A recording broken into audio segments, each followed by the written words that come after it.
I want to show you a quick video on replacing the piston on the Ramset Cobra tool.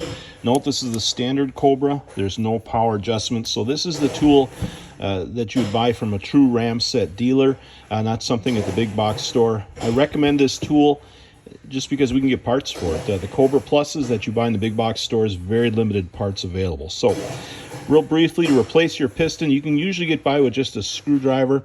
We're going to flip this little clip here. This is called the annular spring. Get that into position. And we'll pull out our return dog or stop. We'll put that, notice the notch goes forward. At that point, our barrel comes out. Again, we take our screwdriver, push off the C-clip. Keep track of it in case it flies away. Set that aside. Now our barrel comes apart.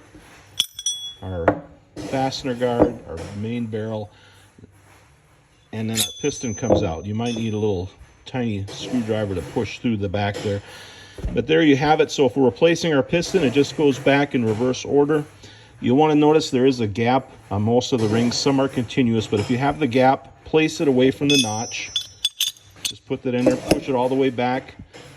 Make sure you put your fastener guide in. Assemble it slot to slot. That's where your return dog or stop is going to ride. And then we're going to replace our C-clip. You might need a little tap just to get that back into position there. At that point, we can slide our barrel back in, notch to where the return dog goes there, and we'll slide that all the way back in. And then we'll position our return dog, push it towards the front, and then we just need to push that clip back into position.